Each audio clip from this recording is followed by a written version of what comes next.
So, good day everyone. My name is Richito Tampon from BIT2 Department of Technology. So today, we will discuss all about how to make a square using asterisk in C language. First is mag input kag #include stdio.h. Muna siya ang kuan.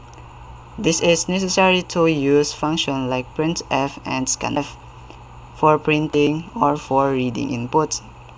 Then second is int main. Muna siya ang main function of the program. Tapos next is open curly brackets. Then next is mag-input ka og size I and j dahil semicolon.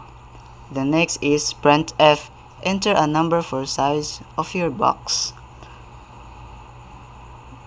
Muna siya ang kuan mo print as a message to the user asking them to enter the size for your box they want to draw. And the \t is kuan na siya for neatness ra na siya. Then semicolon.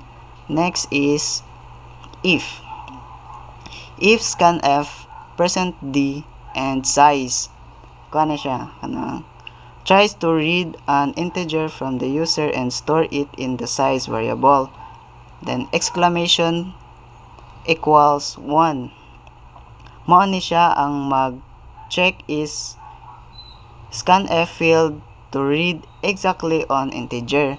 Then size greater or equal to 0 is check if the number entered is 0 or negative.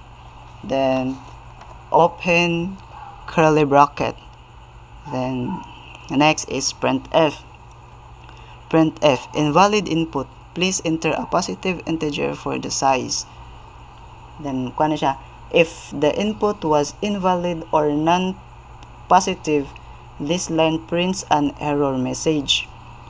Then direta sa return 1. Return 1 kay mao ni siya ang exits the program indicating an error. Returning a non-zero value like 1 is a convention for signaling that the program did not run successfully. Then close curly bracket. Then ari na sa 4. Ang 4 is kuan I equals 1, I greater or equal size, and I++. Start the outer loop. This loop controls the rows. It will run size time 1 for each row of the box. I represents the current row numbers. Then ang quandary kay 4, ang 4 is mag-start the inner loop. This loop controls the column within each rows. It also runs size time. And J, ang kaning J kay kuan mag-represent the current column numbers. If I is equal to 1, is it the first row top border? Mao ni siya ang katong sa babaw. Then ang kaning I is equal to size, is it the last row bottom? Mao ni siya ang katong nasa ubos nga asterisk. And then ang kaning J is equal to 1, is it the first column? Mao ni siya ang katong una padong sa padong ubos, padong niya sa left side na siya. Ang kaning J is equal to size, is it the last column? Mao ni siya ang katong naa sa right. Then close curly bracket. I open curly bracket. Then printf.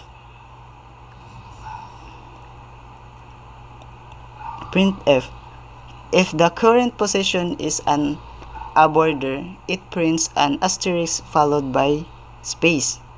Then else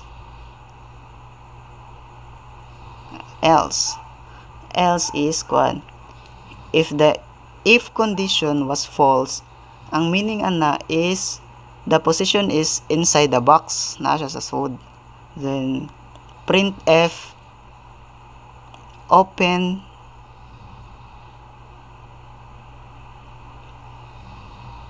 open bracket. Then nana siya space dara. Mo na siya ang it prints two spaces which leaves a blank spot to create the halo effect. Then open, I close curly bracket. Mo na siya kuan. Same sila duha. Mo na siya ang mark the end of the if or else blocks nya sa printf \n. After the inner loop finishes a row, the prints a new line character to move the cursor to the beginning to the next row. Then close curly bracket.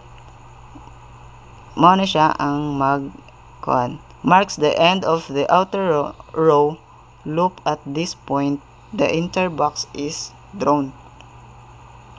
Then sa return 0, mao na ni siya ang nanata sa return 0.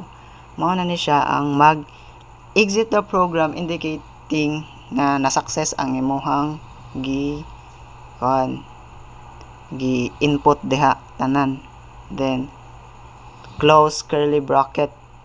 Mao na ni siya ang marks the end of the main function code block.